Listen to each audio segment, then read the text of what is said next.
Aloha, and welcome to Leadership Principles with Leo Hira. We are experimenting with different formats by which to create an avalanche of viewership and subscriptions to our series. We will find a way, and sorry if you've already heard much of this pitch before. Unabashedly, this is another effort towards expanding our audience.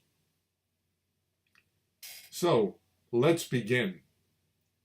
In a number of critical ways, there is no greater leadership challenge than leading Marines in battle from the front, being in the thick of the action, explosions, bullets whizzing by, and not just seeing, but experiencing the mayhem. Where everyone's life is on the line and the very straightforward but terrifying demand is kill, or consequences for failure, be killed, with some rare exceptions. And as brutal and even as repulsive as that sounds, there's even more. For example, there could be innocent people, even children on the battlefield. The reality of war demands decisive leadership, at times in nanoseconds.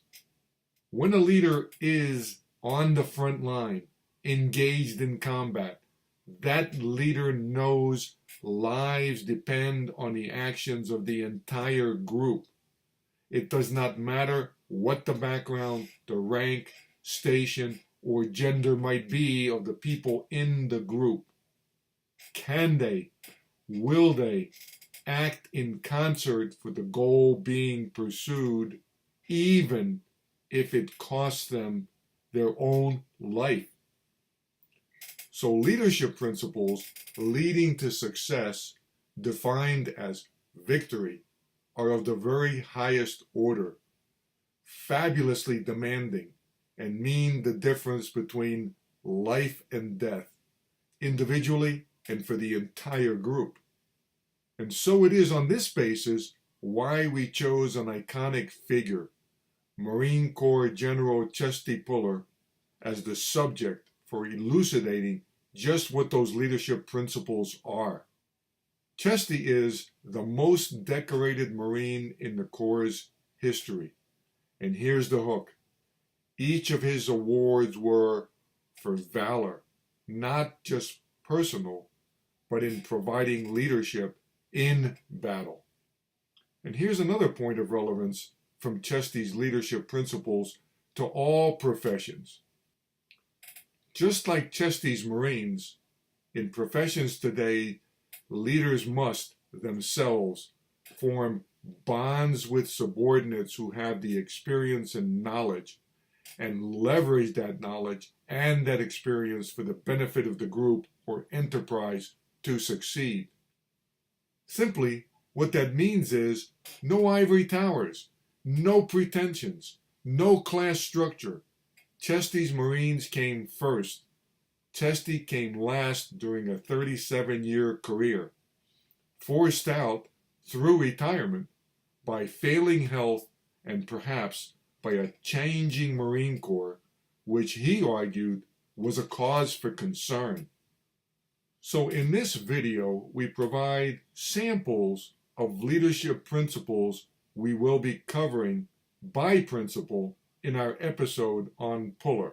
So in subsequent videos, which we call segments, we take a leadership principle and expand it into a discussion in two contexts: a military context and how that leadership principle applies to all professions. And so over time, we will not only cover Chesty's leadership principles, we will also update previous principles already covered in the segment as new information and or insights are gained. We want to make this series a living organism for informing, educating, and promoting leadership principles. All of this material and videos will be part of our video channel on leadership principles with Leo Hira.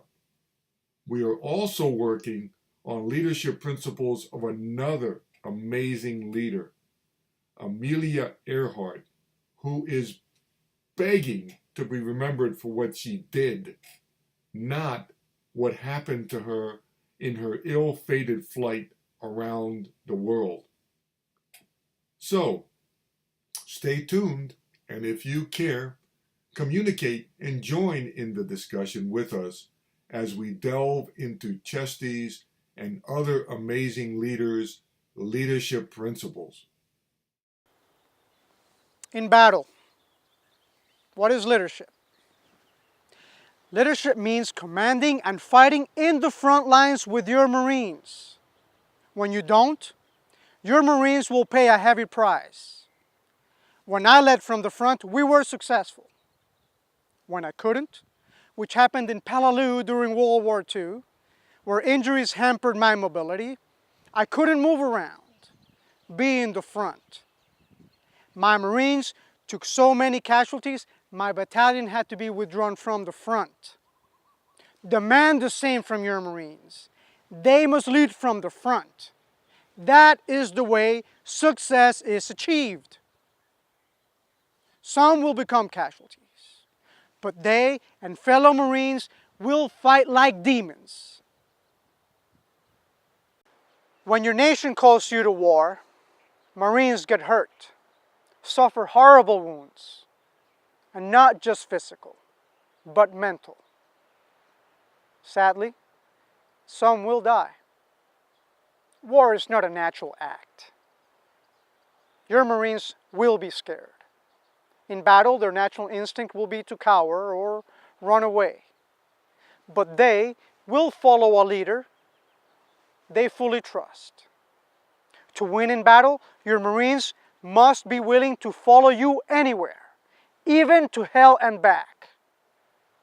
Your Marines must be willing to fight, to face and overcome their fears, to kill or be killed. Value training and preparation. Pay attention to the minutest details. Details save lives and achieve success. In Korea, I made sure my men were prepared and had an extra pair of dry socks. Why? In the cold, wet socks lead to frostbite, which leads to needless casualties. Pay attention to details. Train your Marines. I've had my share of training active duty and reserve Marines. Make the training relevant. Make it tough. Make it real.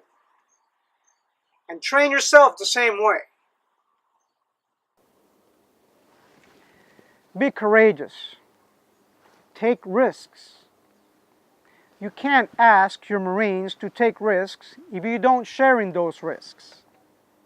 Rely and trust in your training, your experience, your judgment, and yes, your luck. And never, ever lead from behind. There is no substitute for experience. That's how you learn. Take my example. From the beginning, I went to the sound of the guns. I led local units in small wars through the jungles of Haiti and Nicaragua. Sometimes I acted autonomously, taking monstrous hikes in pursuit and punishment of our enemies. We nailed them time and again. They even put a price on my head. They never collected.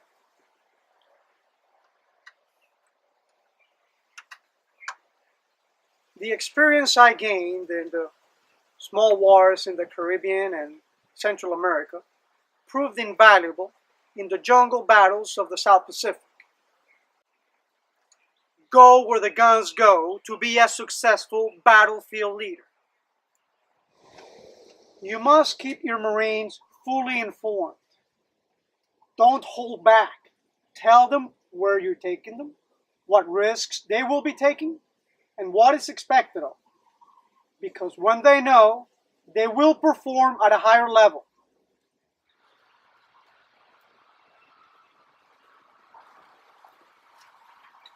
I saw men wounded, dying, dead. I saw my own son come back crippled for life in Vietnam. I openly cried upon seeing the gravity of his wounds. I cried for all of them. The sacrifices they made, their cause, our nation's cause. Empathy and gratitude. Don't hold back. Remain true to your family. Keep the lines of communication active. And when home, welcome each morning you spend with your children through a song. My favorite was Good Morning Sunshine. When it comes to trust, you must put the care of your Marines ahead of yourself. Your Marines must come first. This sacred principle must be hammered into every junior officer in your command. When it comes to comfort, care, and safety, watch out for them. Then, your Marines will not only watch out for you, they will follow you anywhere. A simple example. When it comes to chow, your Marines eat first, you eat last. If food runs out, they know you're also hungry and going without food. So, mahalo and aloha as we move forward in leadership principles.